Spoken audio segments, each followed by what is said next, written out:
Let's slow down for a moment.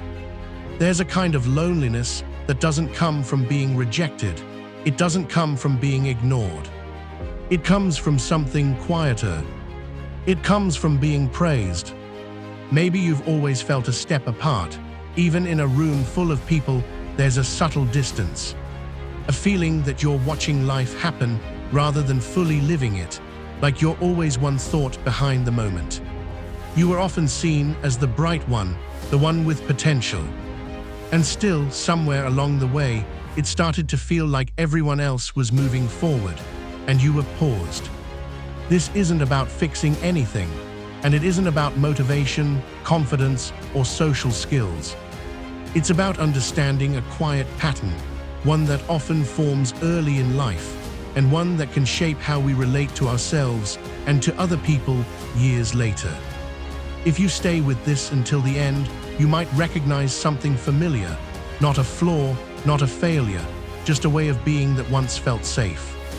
If any of this already feels personal, you're not alone, and you're not behind. This pattern shows up most often in people who were observant, sensitive, and capable from a young age. It wasn't a weakness, it was adaptive. Unlike many adaptive strategies, it simply outlives its usefulness. For a child, identity is usually simple. It tends to form around a small number of messages, sometimes just one. And one of the most powerful messages a child can receive is, "You're smart." That sentence carries warmth, approval, a sense of being seen. But here's the part that often goes unnoticed. You weren't only praised for being smart, you were praised when things were easy, when understanding came quickly, when effort stayed invisible. Over time, a quiet rule begins to form. If I'm smart, things shouldn't be hard. And if they are, something about me might be wrong. Losing that label didn't just feel disappointing, it felt unsafe. So without consciously deciding to, you begin protecting the identity. You hold back unless you're certain. You avoid situations where you might look unsure. You hesitate to try things you might not be immediately good at. Not because you don't care, but because you don't want to feel clumsy or exposed. It makes sense. But slowly, your world becomes more contained. You stay where you already know the rules, where you already feel competent. Meanwhile, other people are learning out loud, making mistakes, connecting through shared awkwardness. And gradually, you find yourself watching from the edges. The need for connection doesn't disappear. So you lean into what you trust most, your mind. You try to understand people instead of simply being with them.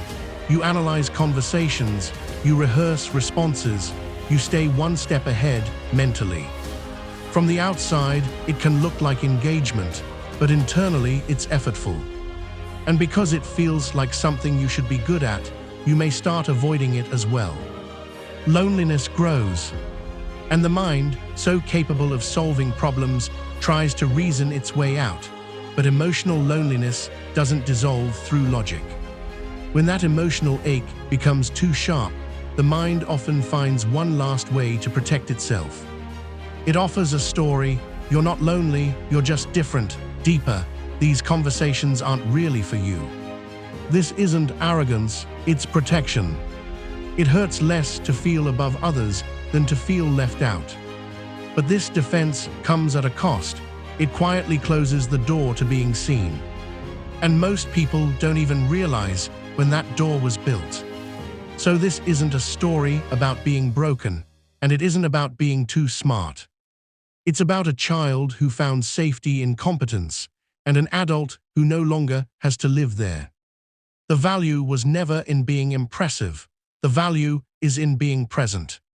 In participating, not performing. Your intelligence doesn't need to disappear. It just doesn't need to function as armor. Your worth was never conditional. It was always there. There's a question you might carry with you, not as a task, just as curiosity. In moments where you feel the pull to stay back, to observe, to stay protected, you might quietly ask, what would I do here if I wasn't managing how I'm perceived? You don't need to answer it, You don't need to act on it. Just notice what shifts when the question exists. If this reflection felt grounding, there are more conversations like this here. You can follow or subscribe if you'd like to continue at your own pace. This space isn't about fixing people, it's about making quiet patterns visible. Wherever you are right now, whatever you're feeling, be gentle with yourself.